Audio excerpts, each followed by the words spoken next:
We here RANM RBG TV. Yo, what up? And Google, now you see here RANM. You already know we on the move. Dig it. On our way to the Division 176-03 Jamaica Avenue at the African Poetry Theater. About to get it in, man. Our monthly division meeting. If you in the area, you better make sure your black ass is in there. This is every fourth Sunday at 4 p.m. sharp. About to go chop it up, man. If I'm not mistaken, I think the Vice President got a nice little presentation for us today. So stick with us, walk with us, and we walk with you. You already know Family Black Love is a cure for the black nation, so let's get it. We can't say it enough, man. But in the meantime, Uncle Job Sinab, who twop on Black Power. Keep it live right here. Keep it G. This is RANM RBG TV, family. 432 Garvey Cubs on the move. Black Power. Black motherfucking power, nigga. Ladies and gentlemen, Tuesday, May 19th would have been Malcolm X's 90th birthday. And for a lot of us, I'm talking about in my age category and probably a little bit older, we grew up on Malcolm. I mean, Malcolm was bigger than Garvey. I'll explain why, but everybody grew up on Malcolm. I mean, the autobiography, Malcolm X Speaks, everybody. I mean, that's the one thing I know cold. Anyway, ladies and gentlemen, you're here. Because of that, I'm doing a quick presentation on Malcolm. It's very short, nothing like the long ones that I do. You're here at the UNI, bless you. You're here at the UNIACL Division 432. For those who are unaware, UNIACL stands for the Universal Negro Improvement Association and African Communities League. It was started by Mr. Garvey on July 20th, 1914, in the greatest city in the world, Kingston, Jamaica. I'm kidding, New York is the greatest city. Yeah, okay. Started in Kingston, Jamaica, but the UNIA didn't really take off until Mr. Garvey comes right here in the center of the universe, New York City. And what Mr. Garvey learned, and what the whole world knows, but we don't know it, is that for all of the black world, the Caribbean, the continent, Brazil, none of those places will ever be significant if we black people in the United States do not stand up and create the situation. Garvey came here, that's when he toured the 38 states, he realized it. We don't know it here, but we're the most important of all of the blacks all over the world. So that's why black man, black woman, you gotta do the job. You gotta uplift and do the work. Because we are the ones that are going to save the rest of the black world. The name of the division is the Marcus Garvey Carlos Cooks Division. Okay, for those that came late, you probably missed it, but Mr. Michael R. Duncan was on the phone live via Monrovia, Liberia. He is the Division 432 president, but more importantly, he owns Jamaica Breeze Restaurant. That's not the important part. The important part is that we do business. See, there are... Good afternoon, sister. How you doing? Thank you for coming. You know, there are three pillars. There's the culture, there's the economics, and then there's the politics. They're not all three equivalent, ladies and gentlemen. One is supposed to come first, and then the other two will follow. That's the economics. A lot of times, a lot of our nationalist friends, brothers and sisters, want to espouse nationalist philosophy. They can say speeches, but you got to create independent economic wealth. That's right. And that's what Duncan brings onto the table. See, Duncan and I are perfect. I bring, the intellectual reading. He brings in the money, the bucks. That's what controls anything. And intellectual ideas. And intellectual ideas. Okay, I'm Raymond Duge. I'm the Division 432 Vice President. Okay, what is the UNIA? Mr. Clark, this is for you. I knew you were coming, that's why I did this. The UNIA-ACL is a social-friendly, humanitarian, charitable, educational, institutional, constructive, and expansive society. It's not restrictive. We expand. We're welcoming. We want you to come. And is founded by persons designed to the utmost to work for the general uplift of the Negro peoples of the world. Only two requirements to be UNIA. Race uplift suffering lines. That's what it. you gotta do. Together, that makes it race first. That's it. And the members pledge themselves to do all in their power to conserve the rights of their noble race and to respect the rights of all mankind, believing always in the brotherhood of man and the fatherhood of God. The motto of the organization is one God, one aim, one destiny. Therefore, let justice be done to all mankind, realizing that if the strong oppresses the weak, confusion and discontent will ever mark the path of man, but with love, faith, and charity towards all, the reign of peace and plenty will be heralded into the world, and the generations of men shall be called blessed. Let me paraphrase that. If you're you and I, we don't have time for nonsense. We don't have time to hate and denigrate other people. We're trying to build a nation, man. We're trying to build an organization of government. We don't have time for that. So we've got to do race uplift and self-reliance. Simple as that. That's it. Okay, Tuesday, May 19th. 1925 he was born. So this Tuesday, which was also May 19th, was exactly 90 years to the day that Mr. Malcolm Little was born. He was assassinated on Sunday, February 21st, 1965. He was shot at 3:30, but he was pronounced dead at 6 p.m. exactly. Okay, this happened at used to be called a theater and a ballroom. It was called the Audubon Ballroom. It's at 3940 Broadway. It's basically 165th Street. This is where we had the Centennial Red, Black, and Gala dinner dance last year. This is it. Back there is owned by Columbia. In fact, they also have tours. They also have tours. It's called the Malcolm X and Dr. Betty Shabazz Center. This is where he was killed. One of the sisters who was there that night on August 16th of 2014 was Sister Margaret Lamb. Do you know she hadn't been to that building since Malcolm X was assassinated? She was there that night. It's amazing. From 1965 to 2014, she had never stepped foot. But because it was our centennial, she stepped foot. But he was shot and killed there. Okay, this is him. This picture was taken in 1964. 64, after he leaves the Nation of Islam. Look what he says after he visits Kingston. He says, every time you see another nation on the African continent become independent, you know that Marcus Garvey is alive. Right. Had it not been for Marcus Garvey and the foundations laid by him, you would find no independent nations in the Caribbean today. All of the freedom movement that is taking place right here in America today was initiated by the work and teachings of Marcus Garvey.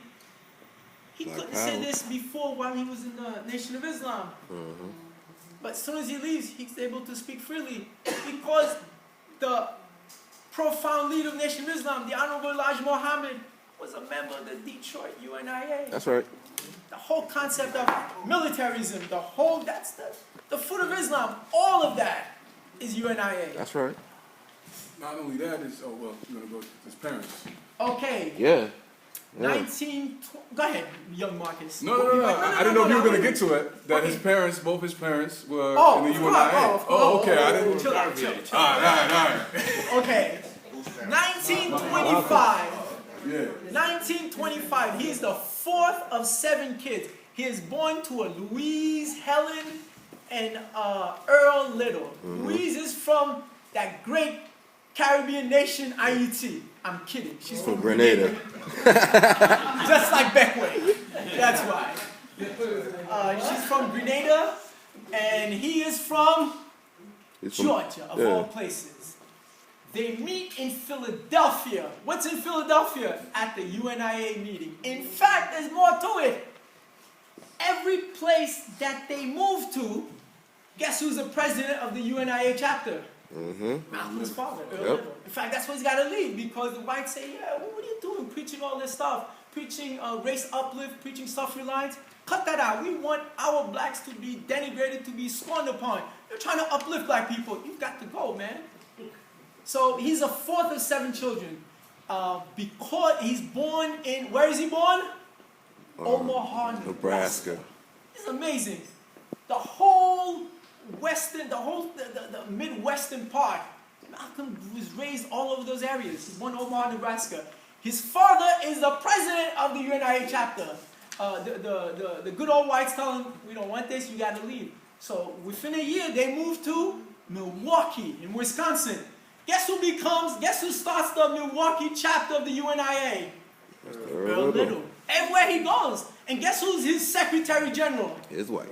And she takes good notes, Beckway. And she reads the minutes well, okay? So maybe you should learn from her. Okay. Yeah. Gunshot. So anyway, before the reason why they have to leave Milwaukee, they burn his house down. There's a racist white organization, not called the White Legion, but called the Black Legion. They go in the middle of the night, they go burn your houses. So they burn his house. So he leaves Milwaukee and moves to Lansing, Michigan. And he's in Lansing, Michigan. Oh, I'm sorry. No. Oh, wrong. Lansing, Michigan. In 1929, they burned his house down. Sorry, okay, not Milwaukee. But he keeps moving because the whites don't want him preaching that type of rhetoric. But in 1929, his house is actually burned. 1931, Earl Little is savagely attacked. His skull is cracked wide open with a crowbar on top of the train tracks. The train crushes him. It's diagnosed suicide. He had a life insurance policy that would have paid $22,000. Of course, the insurance company doesn't pay. They get basically a burial fee, which is something like $28. So he was the breadwinner. He was also a Christian minister. And as a result, they have to go into public assistance. By 1937, Louise Little meets a man, a black man, and this man promises that he's going to marry her, and I'm going to take care of all your 7 kids, this and that. It doesn't work out. He turns out to be a get-over con man. He robbed her money and he cut out. She is so distraught, she starts to imagine things.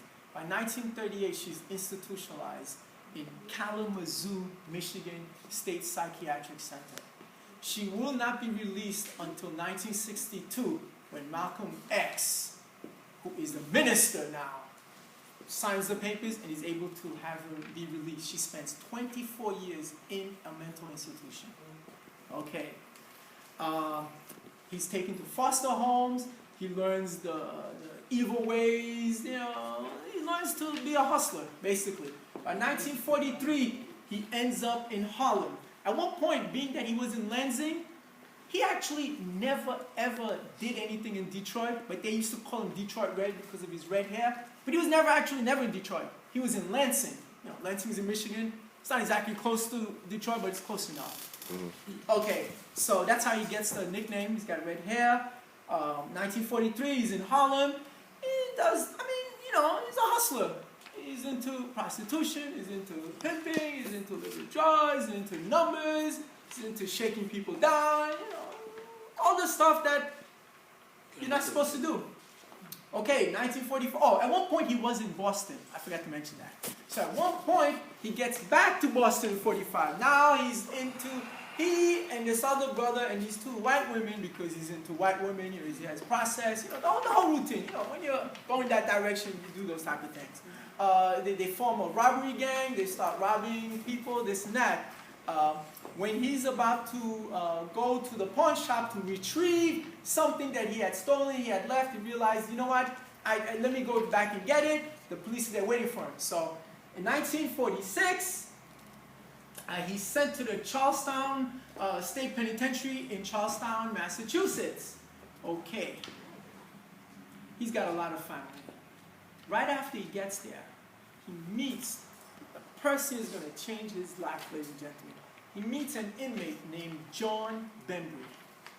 He says in his autobiography, he's never met anybody in his life who had such a command of words, such a command of the English language, such a command of verbs, of adjectives, and X is completely blown away. It's like he was a good student at one point, but because you're hustling, you lose all of that. He decides he's going to educate himself. He reads the dictionary. This is incredible, ladies and gentlemen. From front to back. Not once, not twice, 3 times. He knows the definition of every word. Instead of using nonsense, he uses adjectives like, God Almighty, his veracity is limited. All of these things. Nah, he's got it. And all of this because of John Bembry. The concept of self-knowledge, of immersing yourself to improve yourself. Oh, hi sister, how you doing? Okay. By 1948, one of his brothers named Reginald writes to him and says, Malcolm, you know what? There's like a new religion, a new faith system that's spreading around. You know, what it says is that we're the original man, that we're from Africa, that the reason why we do all these things is because we're following an evil entity. Let's call him the devil. We follow the devil, and the devil's incarnate is the white man. So the reason why we smoke, the reason why we drink, the reason why we commit adultery, the reason why we fornicate, the reason why we use profanity, it's all because of this lying devil who controls everything, and we fall for it. But this religion has opened up my eyes, and it teaches us that the black man is the original man, that we need to face the East, and if we pray 5 times a day, this is the original religion, that this will lead us into liberation. The reason why X is able to accept that is because of John Bembry. He's reading now. That's the whole trick. Now, let me tell you a story. I was raised in South Ozone Park. And in the 80s, I graduated City College in 84. I went back to school, and I finished the second year in 87. I got married in 88. So the whole 80s, I was basically in school. I was not around. That was the crack epidemic in South Ozone Park. People were shooting, killing each other. I missed it all because I was in school. I never saw the shooting because I was going to City College. I would leave 6:30 in the morning. I'd get home like at midnight. I would miss everything. Everything. Anyway, after I start working, I see this brother I used to know, Brian. He's dead now. He's got shot. On the train. And, I was studying because part of what I do, you have to study all the time.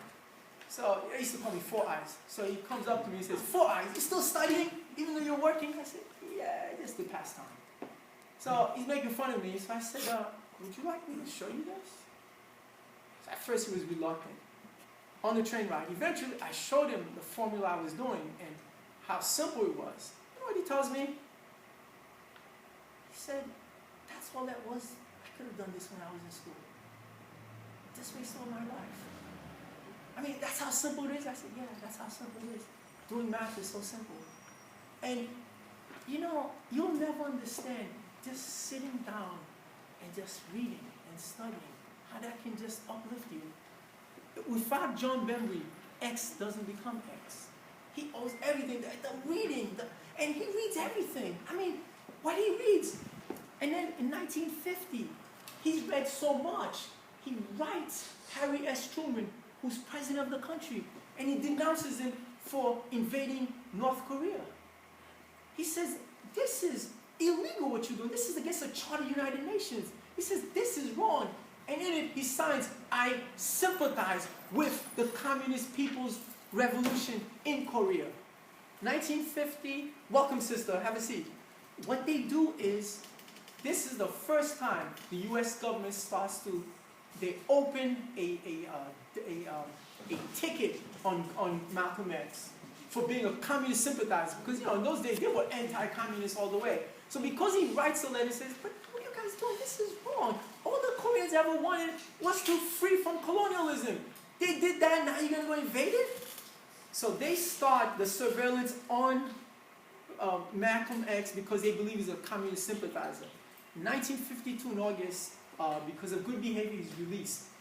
He had been communicating with the Honorable Elijah Muhammad, so he goes straight to Chicago to meet him. Also in 52, after he meets, at the end of 52, after he meets Honorable Elijah Muhammad, now the U.S. government opens a surveillance on him, not for communist sympathizer, for being a black nationalist. And that's a fate worse than death. See, communists they can live with, but the black nationalists, they can't live with that. And they have a history of that because that's the whole concept of black FBI agents was because of Garvey. That's right. So at this point, they realize this guy could be a potential troublemaker. Okay, now in 53, he goes to Detroit. Now he can call himself Detroit Red. He becomes assistant minister of Temple No. 1. And guess what, ladies and gentlemen? By the way, let me describe you to him. He's 6'3", 180 pounds, svelte, and he speaks so golden. He's got it. I mean, while he was in jail, he read a lot. He read all the speeches he could. He read Shakespeare. By the way, Garvey was a big Shakespeare reader. It's amazing how two people would be Shakespeare. You know, this is amazing. He's mastered oratory skills. So when X is speaking, he's going to command respect. Overnight, he is single-handedly responsible for quadrupling exponentially the size of the Nation of Islam. And if the Nation of Islam people would not admit it, but it's he himself, personally, who makes it. At that time, Nation of Islam was maybe 8,000, 9,000 people. No, not even that. I'll say 6,000, but I'll give you 9. X increases to over 110,000. All of that, everywhere he goes. Like the first time you hear him, because he was from the street, he can speak street, but he spent all that time reading and studying. He speaks standard articulate English, and he can command respect. Overnight, everywhere he goes. He does so well in Detroit, they send him to Philadelphia. What's amazing, he goes back to Philadelphia. And Philadelphia is where his parents meet. So amazing. Okay, 1954, May. He comes to Temple number 7, Lenox Avenue 116. That's going to be the second most profound mentorship in his life. There he's going to meet Carlos Cooks. Carlos Cooks is the name of our organization. We are the Marcus Garvey Carlos Cooks. Carlos Cooks, the best way to describe him, he's the black nationalist. He teaches black nationalists to be nationalists. It's Carlos Cooks who continues the legacy of Garvey. Because Garvey is off the scene by they incarcerated in 1925, 1927 he's gone. By 1940, Garvey's passed away. It's Carlos Cooks single-handedly keeps the Garvey name alive. What Carlos Cooks teaches X, in fact, when you hear X speaking, that's Cooks. All of that stuff. All of that stuff. Cooks is another super genius. Read and studied. And it's amazing how reading and studying cannot be overemphasized. 1957, April 26th, the Hilton Johnson affair. It's a brother who was brutalized and attacked by the New York City police. Mr. X is sitting at one of the Nation of Islam restaurants. The young brothers come up to him and say, Minister Malcolm, one of our brothers has been attacked severely. I think we need to go do something. Let's go, gentlemen. So he brings his entourage. They go to the precinct. At first, the police refuse to let them see it. Then he says, no, we have someone there. And the crowd starts to gather. That night, can anybody guess how many people go and surround the precinct? 5,000 people. Can you imagine what 5,000 people look like? Who's going to tell 5,000 people what to do? They can't. So Mr. X approaches the precinct and says, excuse me, sir, either you let us see our brother or we're going to do it ourselves. It's up to you. So they let him see it. Hilton Johnson was attacked by the police. He was able to win $50,000 back then. It's a lot of money. So that's April 26th. The reason why I've got this separately is January 58, while he's in Detroit. They had payphones in those days. He gets on the phone, makes a call to a young woman named Betty Sanders, who had been coming around since 1955. 56, she becomes a member. He doesn't really say anything, but he's madly in love. He calls her January while he's in Detroit on the phone, and he says, will you please marry me? She said, yes, sir, I will. And this is 1960. X is still part of Nation of Islam, but people don't realize this. When Kwame Nkrumah comes to the United States, X is there. When Patrice Lumumba comes to the United States, X is there. When Fidel Castro comes to the United States, X is there. X meets these guys. when Che Guevara comes to the United States, he only wants to speak to Malcolm. What had happened was, even though he was in the Nation of Islam, man was well read. He had done his research. He read all of these things. He could decipher what is the truth, what is not the truth.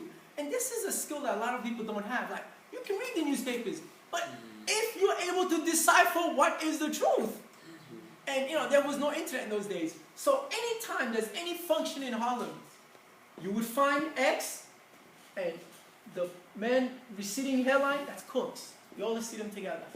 Cooks is head of the African Nationalist Pioneer Movement. The reason why he creates a new organization as opposed to calling it the UNIA is because after Garvey passes away, like anytime you have strong leadership, there's weak leadership. And people always have different views and different goals. They weren't following Garvey. So he couldn't call it UNIA because UNIA already existed. So he calls it African Nationalist Pioneer Movement. But it's UNIA. Everything about Cooks and ANPM is UNIA. Everything.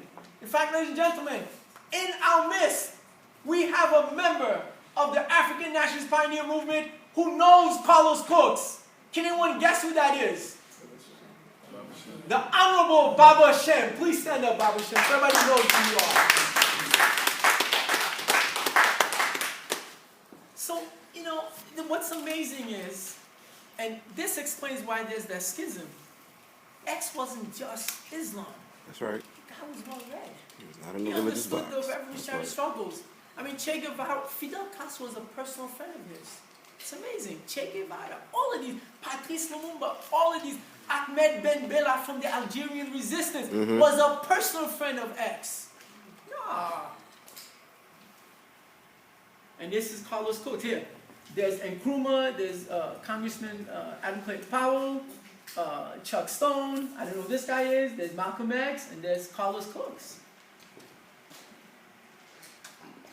Ladies and gentlemen, don't be afraid of black. Afterwards, I'm going to tie into X and Garvey. But black skin is not a badge of shame, but rather a glorious symbol of national greatness. That's right. What you have, nobody has. That melanin you've got is priceless. Article 39. Okay. Now I'm going to have you listen to a speech by Malcolm X. Hit F5, please.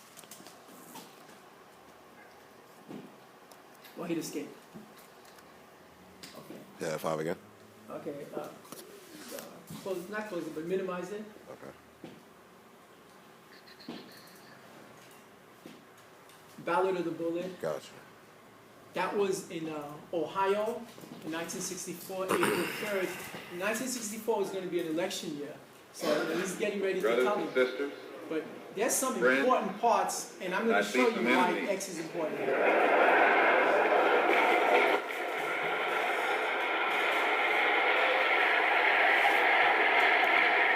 It's at the 13-minute mark, so we'll skip. I think we'd be fooling ourselves if we had an audience this large and didn't realize that there were some enemies present. This afternoon, we want to talk about the ballot or the bullet. The ballot or the bullet explains itself. But before we get into it, since this is the year of the ballot or the bullet, I would like to clarify some things that refer to me personally concerning my own personal position. I'm still a Muslim. That is, my religion is still Islam.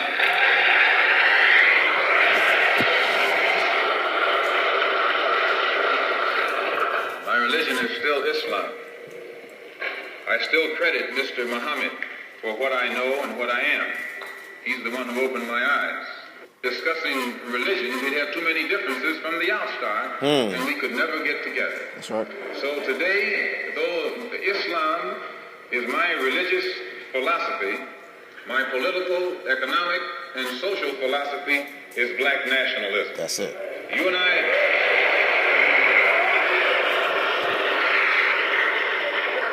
As I say, if we bring up religion, we'll have differences, we'll have arguments, we'll never be able to get together. But if we keep our religion at home, That's right. Keep our religion in the closet.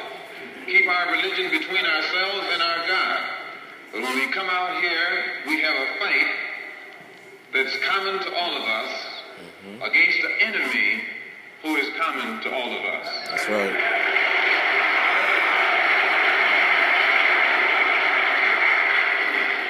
The political philosophy of black nationalism only means that the black man should control the politics and the politicians in his own community. The time when white people can come in our community and get us to vote for them. I'm going to keep interrupting, but you're going to see this speech. He doesn't say it. What he's really saying is join the UNIA. Everything he's saying, I'm going to break it down. It's amazing. The more I listen to the speech, the more I realize he was saying UNIA without saying it. And, you know, once they got Garvey off the scene, Garvey had 11 million people, 11 million members. Worldwide. Once they got him off the scene, the plan was, instead of having 11 million under one banner, have 11 million under 10 million banners. So they're all disjointed. They're disconnected. They're not organized. So we can't do anything. So everybody's doing their own thing. So the whole and this is the purpose why they hired those black FBI agents to destroy Garvey. Because if you've got 11 million people and you're economically self-reliant and you've got your own economic independent base, what do you need white people for? You got your own. And so he doesn't say it, but everything he spells out is UNIA. And by the 13-minute mark, as you listen to it, you'll say, oh, UNIA. That's what he's saying. It's yeah, play for me, please. I know what that is. X out. Yeah. Come back down. Play. So that they can be our political leaders and tell us what to do and what not to do is long gone.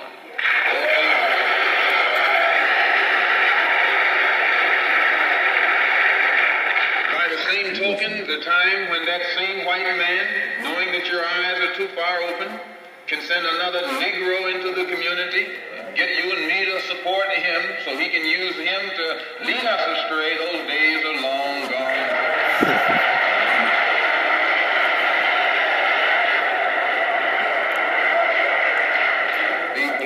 Philosophy of black nationalism only means that if you and I are going to live in a black community, and that's where we're going to live, because as soon as you move into as soon as you move out of the black community into their community, it's mixed for a period of time, but they're gone, and you're right there all by yourself. That's right. That's right.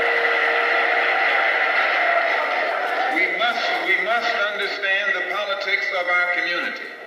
And we must know what politics is supposed to produce. We must know what part politics play in our lives.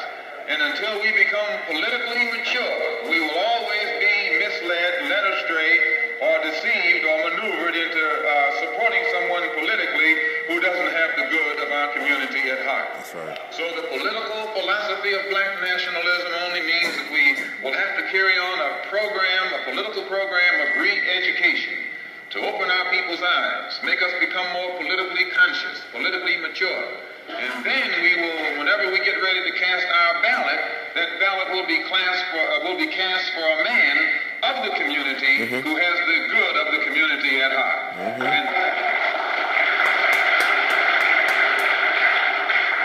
The economic philosophy of black nationalism only means that we should own and operate and control the economy of our community. That's right. You can't open up a black store in a white community. White man won't even patronize you.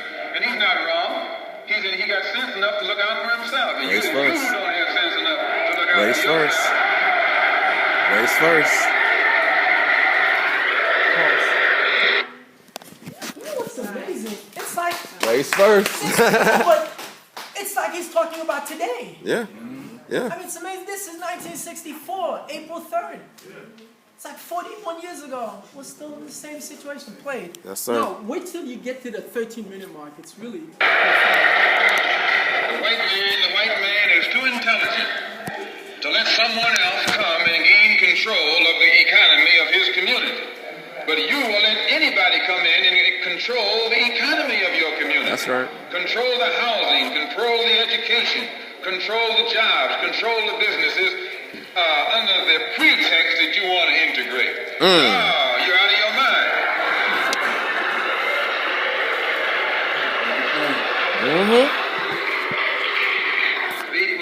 The economic philosophy of black nationalism only means that we have to become involved in a program of re-education to educate our people into the importance of knowing that when you spend your dollar out of the community in which you live, the community in which you spend your money becomes richer and richer. The community out of which you take your money becomes poorer and poorer. And because these Negroes who have been misled, misguided, are breaking their necks to take their money and spend it with the man is becoming richer and richer, and you're becoming poorer and poorer. And then what happens? The community in which you live becomes a slum. It becomes a ghetto. The conditions become run down. And then you have the audacity to complain about poor housing in a rundown community. While you run it down yourself when you take your dollar out.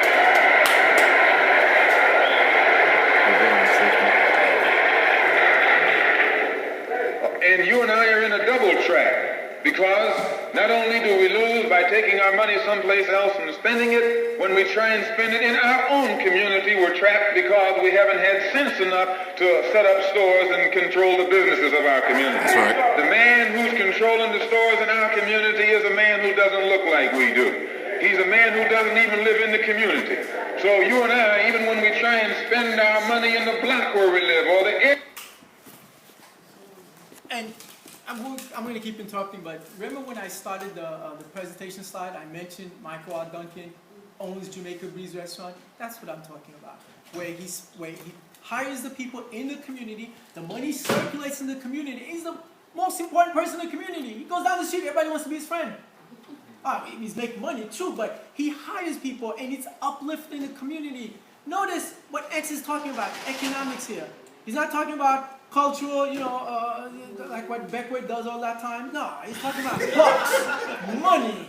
No, but I'm kidding, but it's the economics. Go back, please. Area where we live, we're spending it with a man who, when the sun goes down, takes that basket full of money in another part of the town.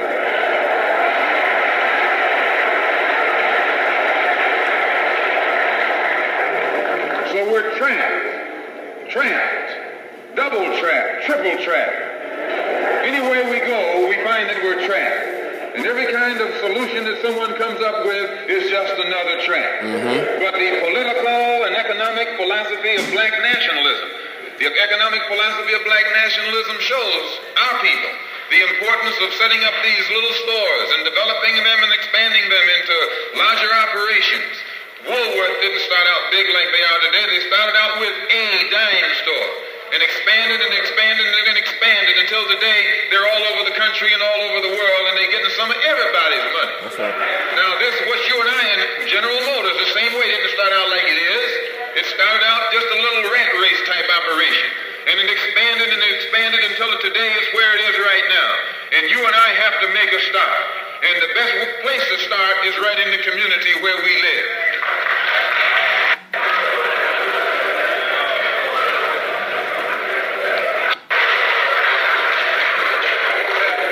Whether you are a Christian or a Muslim or a nationalist, Pay attention. we all have the same problem. They don't hang you because you're a Baptist, they hang you because you're black. That's it. Did y'all hear that? They don't attack me because I'm a Muslim, they attack me because I'm black. They attack all of us for the same reason. All of us catch hell from the same enemy. We're all in the same bag, in the same boat. We suffer political oppression, economic exploitation, and social degradation. All of them from the same enemy. The government has failed us. You can't deny that. Anytime you live in the 20th century and you walking around here singing, "We shall overcome," the government has failed. That's right.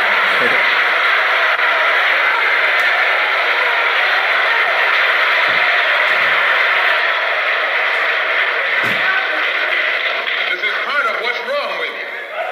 You do too Listen up. Today it's time to stop singing and start swinging. Black power.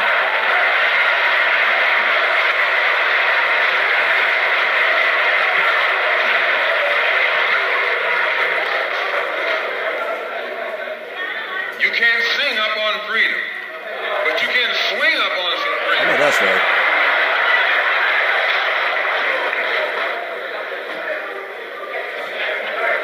Cassius Clay can sing, but singing didn't help him to become the heavyweight champion of the world.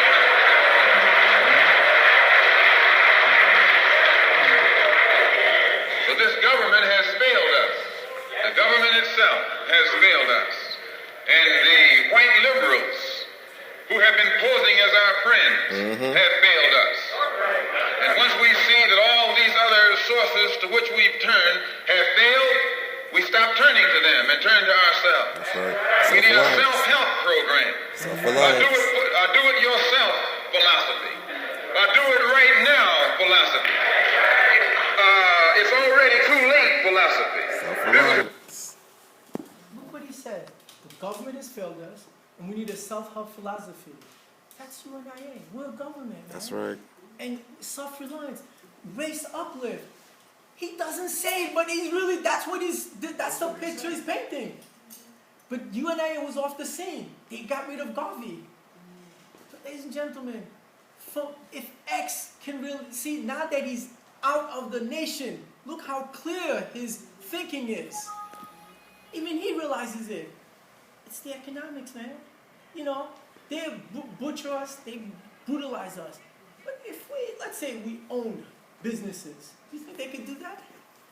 No, man. No, they can't do that. And see, we're always being led to, protests, which is necessary, but that's not the end all. It's just a means. The goal is the race uplift, the liberation, the self-reliance. But it's how you do it. You know, some people own a restaurant. Some people go to school. Some people own cultural centers. I get that. But the goal isn't the protest. That's the means. That's the way to get to the goal.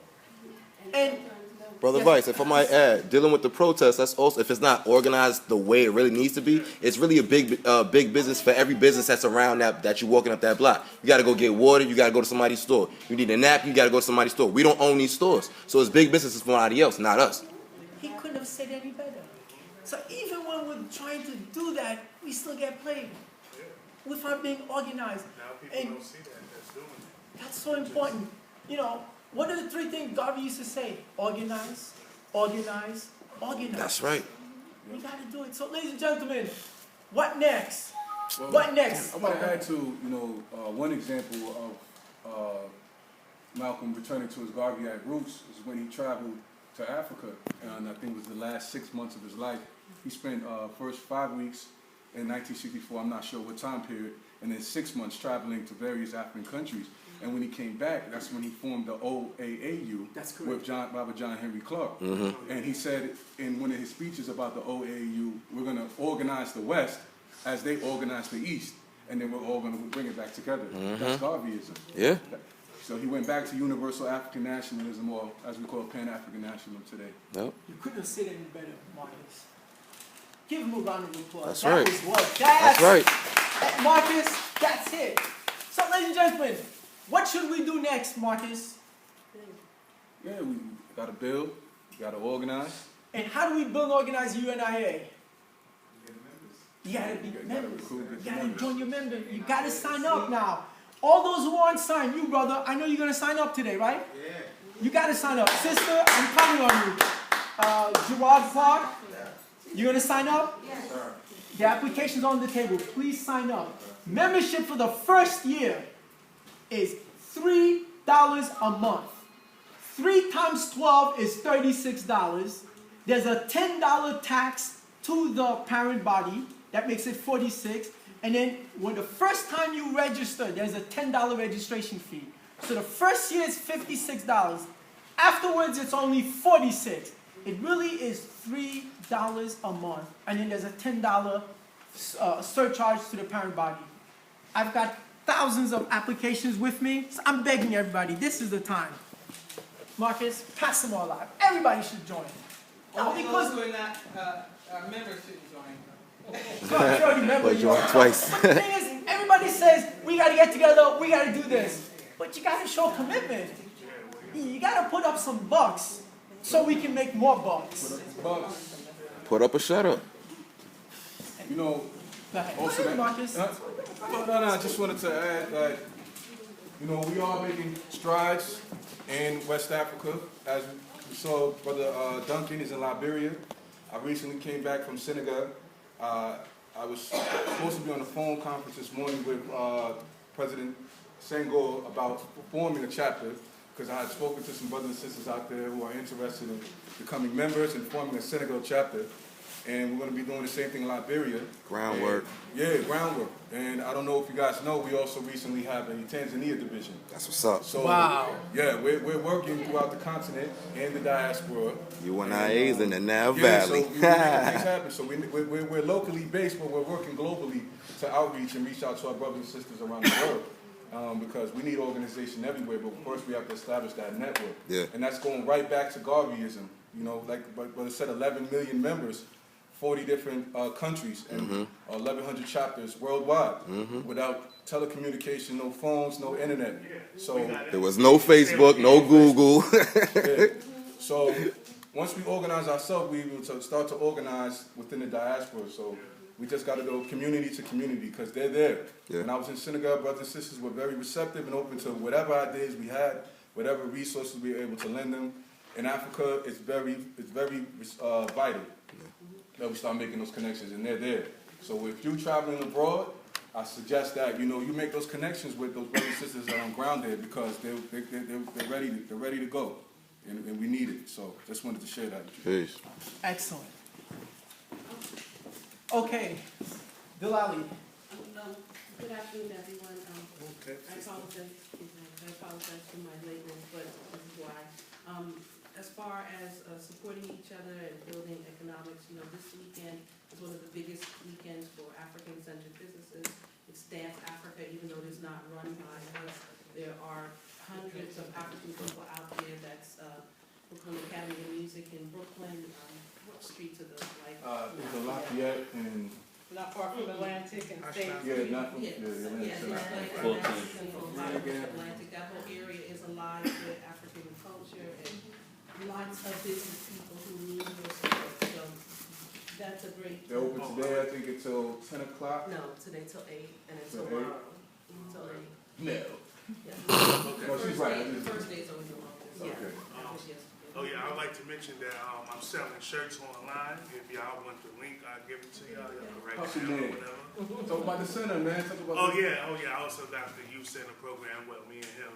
He also taking money for opening the library at the youth center. And Trying to I do establish a mix little with library. other brothers. Yeah. He's not in the UNIA. He's part of the other little set we got, but he do the coaching for the basketball team. everybody's a member of the UNIA, brother. He's just not active yet.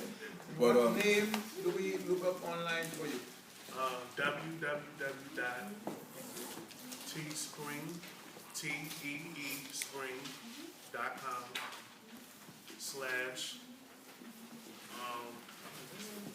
RBG.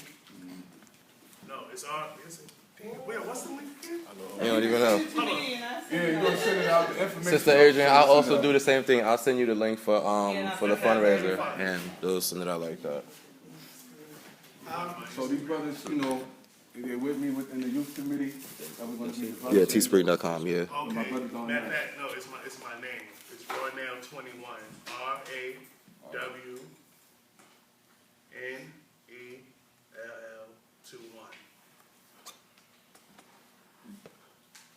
And the GoFundMe, you still have that? Yeah, I I got just that. put something in there the other day. The link is in my bio for the GoFundMe for the youth center. Okay.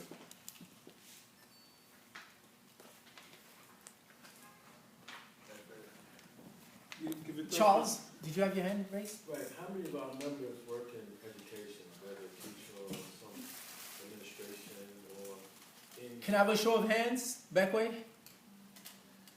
Well, I'm a social worker, they say I'm a teacher, but On the 21st, we had 12 people on those membership applications that indicated education. We're not on the committee. I mean, how many are actually educators, teachers, or administrators within the school? Oh, for the same group.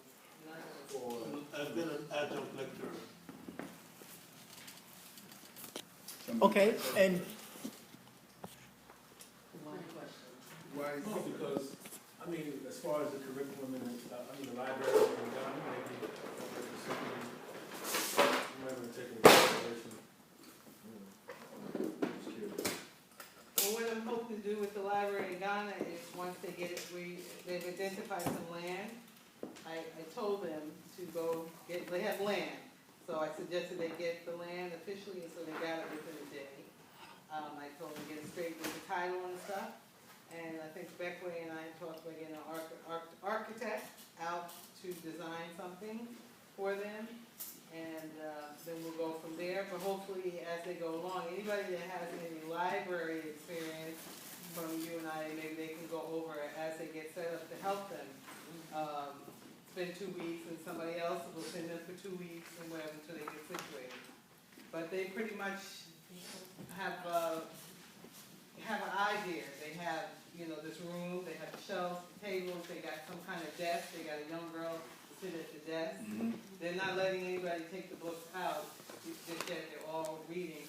It's trying to encourage them to read. Like one guy said, and a little kid who said, I don't want to read, I want to go fishing or swimming or something. So he compromised. He took them out swimming, fishing, and then they came back to the library and read. So they're really trying hard. Yeah, if you guys want to check out what some of the development already they got going, it's on Facebook. If you want to write it down, it's the DJANMAN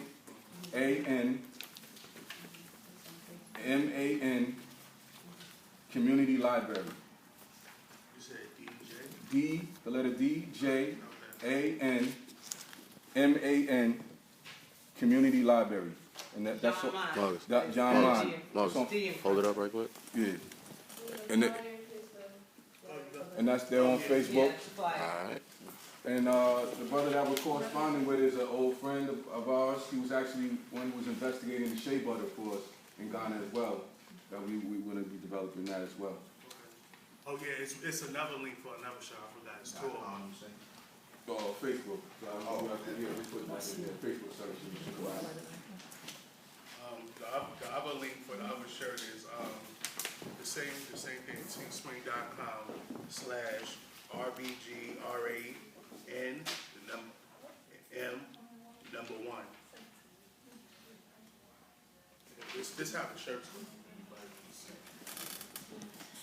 And okay, pertaining to the books, Goodwill usually have books for 99 cents.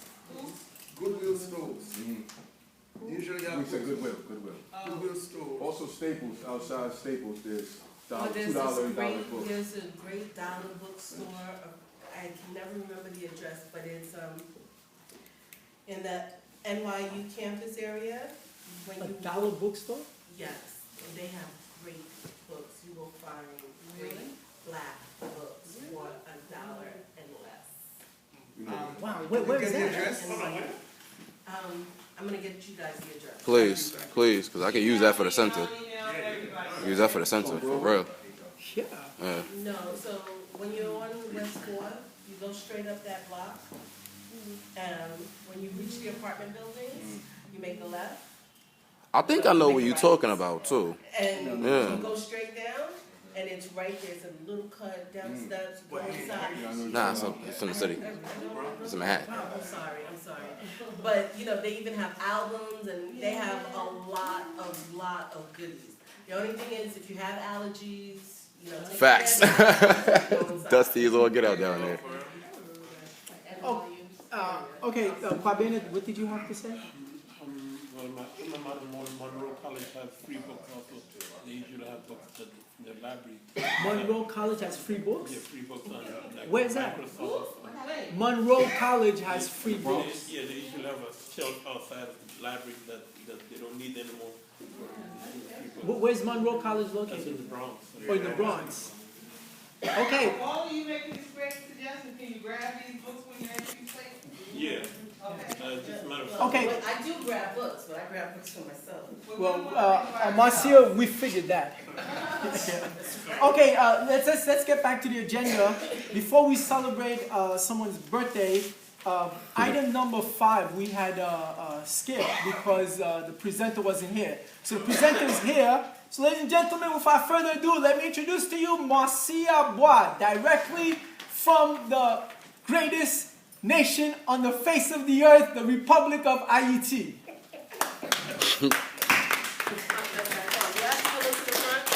Please.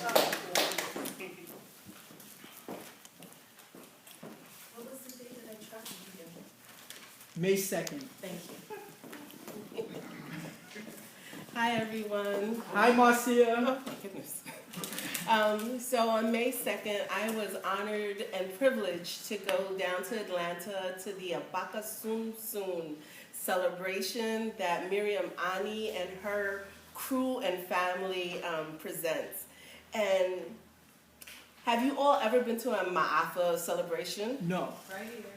Okay, so the Abaka Soon Soon, for anyone who's been to a Ma'afa celebration, is a Ma'afa celebration. And a Ma'afa celebration is when you pay tribute to the travels of our ancestors from then to present, and the contributions that occurred to them or for them during that time period.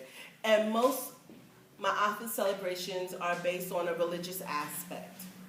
And the Abaka Soon Soon brought joy to my heart because there was no religion involved. Nice. And it was so inspiring. They had a family of children, over 50 children. And, you know, altogether there was probably 180 people or 215 people there. But a large portion were children. And these children did the presentation. And it was all the children and showing the spirit. This is where you can see that our struggle, though we may not see advancement right now, but our children, they will if they live on with this spirit. If they continue to break those barriers and not hold on to this concept of white supremacy or white domination, however you want to coin it. And so it was great. I met some great people. I can't wait to go back again. And that's about it. That was Atlanta. Hey,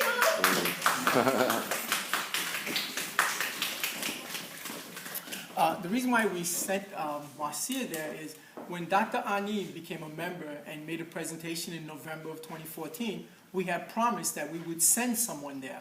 Well, actually, I think Mr. Duncan had thought he would be going there, but he wasn't certain because he was getting ready to travel to Africa, and I wasn't available, so Marcia bailed us out. So we called Marcia, we said, oh, we'll take care of everything, just get on the plane. She did, and so thank you. And were you all dressed in white? Yes. Was everybody dressed in white? Maybe 8%. 8%? 80. Oh, 80%. Oh, okay, that's almost everybody. Okay, good. Okay, before we do the celebration, I'd like to go around, everybody introduce themselves so I know who you are. Starting with Ms. Kendra. What's your role in this organization, Kendra? Okay. Next. Adrian Cook, I'm the Information Communication Officer and the Ambassador to Africa. And the go-to person. Anytime I need someone, I go to her. Young Marcus. No, not Cook. Duncan. What's your name? Marcus Duncan. Okay. And why are you here? Dad just came to the meeting. Because your mom took you. Okay, great. Next. I'm Sophia Duncan. I'm Michael Duncan's wife. That means First Lady of the organization. That's what it means. Next. I'm Delali Hanika, event planner. Who we sorely need. Yes. Good afternoon. My name is Renee Gomez, and I am a new member. Yay! As of last month. That's what's up. Like, wow. Thank you very much. You, brother. All My real name is Raymond as well, so that's one thing we share in common. But I go by Rakim, and this is my second time here. Hopefully, after I leave today, I'll be a member. Not hopefully, definitely. How to use better wordplay, definitely. Definitely. Thank you for coming, man. Black power. Anytime I see someone new, I'm just so tickled pink. Yeah. Did Marcus invite you? Actually, both of these brothers, I follow them on social media. Okay. So I just seen them and then decided to, you know. Thank you. These brothers. We take our rightful place back, you know, rules of this planet, so. Peace. Peace. Peace. Next. Charles Fleming, second year member. You and I hate proudly. There you All go. right. Ms. Marcia Bois. I'm Marcia, and he said my name's so lovely, thank you so much. And I'm the social media coordinator, I guess. Director of social media, okay. But the team does a great job. Mr. Clark. Yes, Gerard Clark, businessman over here, first time. Okay, and you're gonna join. Yes. And then we're gonna help support your business. Okay. There you go. Bekwe Adigun Bomani. What's your role here, Bekwe Adigun Bomani? General Secretary and also the Chair of the Education Committee. And don't you do some day trading? I am conducting a workshop where I'm teaching members how to day trade futures and Forex. Understand? Sounds like that. Donnell Nelson, member. Thank you. And how did you join the organization? Marcus saw me in my Marcus Garvey sweatshirt and my RGB hat and chased me down. Thank you, Marcus. Thank you, Marcus. Marcus, the future of the organization. How are you? How you doing? Marcus Cook. I'm the youth coordinator. I'm also, I guess I'm the head of the youth committee. I'm on the expat committee, the economic committee, and on the social media committee. And he holds dual citizenship. So Senegal, West Africa. So this is a true African, ladies and gentlemen. Well, 3 citizens. I'm a citizen. Yeah. I'm a citizen of the UNIA. So we all, there you go. We're all dual citizens. Okay. Right now. I'm Ronell Barry.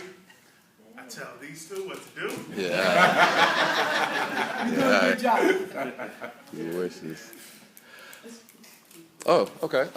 In Google and IUC, I'm also part of the social media committee. I have my own channel on YouTube, RNMRBG TV, if you all get a chance to check it out. And if nobody's ever told you, I'll be the first one to tell you. I go hard for 432. That's right. I'll make sure. Ronell, stop lying, boy. But he's getting credits. I know. Kwabena. Kwabena, yes, I'm Alex Kwabena Colon. I'm also the Assistant Secretary General with Brother Bekwe Adegun, member. And you're an ex-CCNY student too? Yes, CCNY. Yeah, we all went to school together, believe it or not, that's what's up. years ago.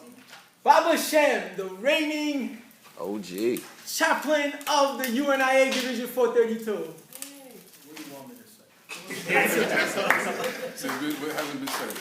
I will say something. You gotta get in the front of the camera too, though.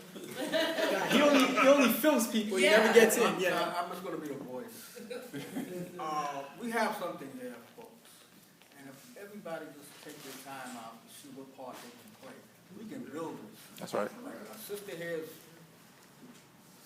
wants us to come to this membership meeting. When we have the committees going, that is what's going to boost us.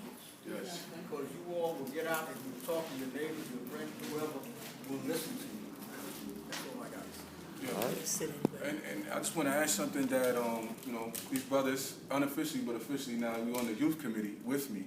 But I'm hoping to develop that, and one of the things we want to deal with in the future is self-defense and community awareness for our youth. And we're hoping that I want to develop that and bring back the Universal African Legion, which was the military auxiliary. So we know how to protect and defend our community, especially what's going on in today's society. So as we develop the committees, they can also expand and we can grow, you know what I mean, into vital components of our organization and our community, and our government and for our community. Does anybody question why I look up to Mr. Cook here? This is the man. Thank you, Margaret. Excellent. Okay, to recap, Saturday, July 18, 2015, the Red, Black, and Green Black Tie Gala Dinner Dance. It is expected every member must purchase 2 tickets. Well, you have to attend, but you must purchase 2 tickets. And our next major event is Sunday, June 7th at Marcus Garvey Park. And for those that didn't come, that were late, on June 14th, the big event, Heru Ofori Atta, our traveling ambassador, will be presenting a comprehensive lecture on the properties of olive leaf extract. And for major illness reversal, including high blood pressure, diabetes, cancer, kidney failure, chronic infections, autoimmune diseases, and much more. So that is Sunday, June 14th at 4 p.m. We need everybody to show up because number one, it's therapeutic, it's going to improve our health. But number two, we are going to make money out of this because as he promotes this and he sells it, he will sell it to us at wholesale cost, whatever it costs him. Then we can turn around and sell it whatever is the charges, and then that profit goes to us. So ladies and gentlemen, this is our big business venture. June 14th. Yeah.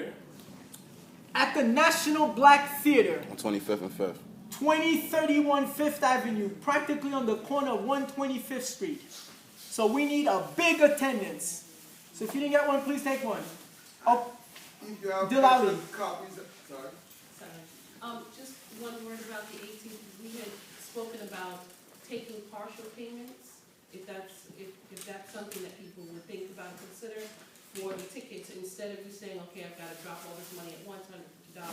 If we could do every meeting, you could do a partial payment.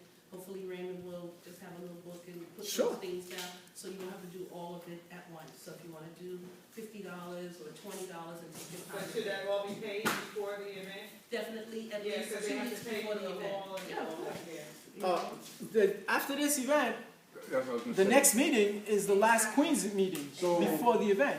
I mean, we'll be in Harlem, but that's different. Yes. I was going to say, is then we can designate people who can accept the money or take the money between now and then if we're accessible. Or if somebody has the money, they can reach out to these particular people where they can give you your money. Okay. Note it, document it, and Guess what I'm going to suggest?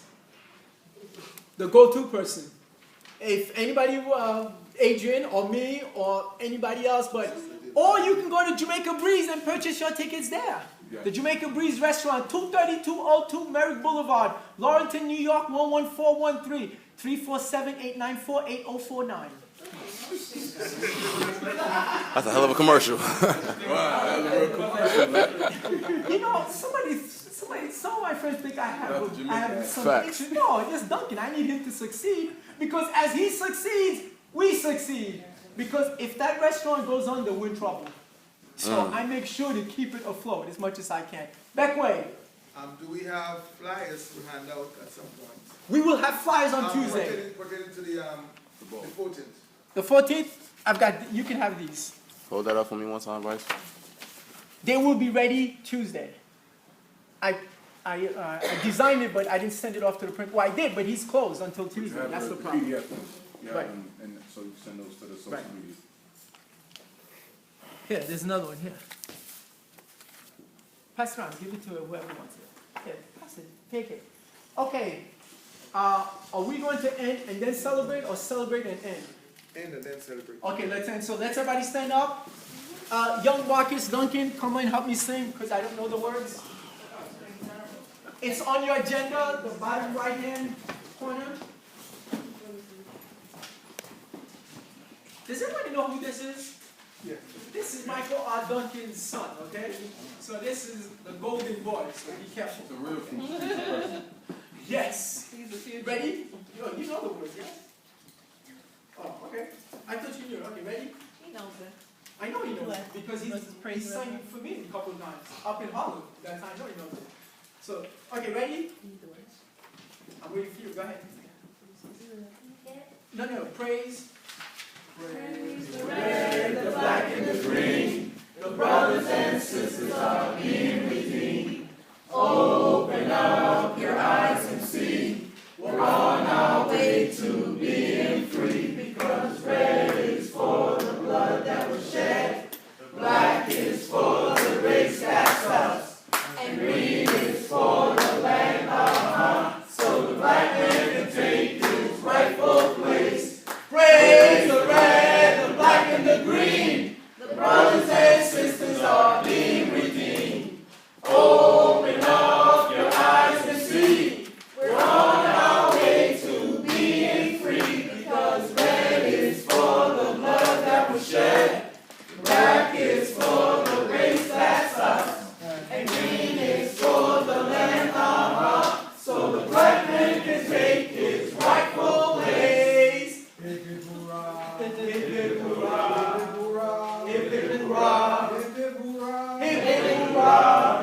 One God, one aim, one destiny.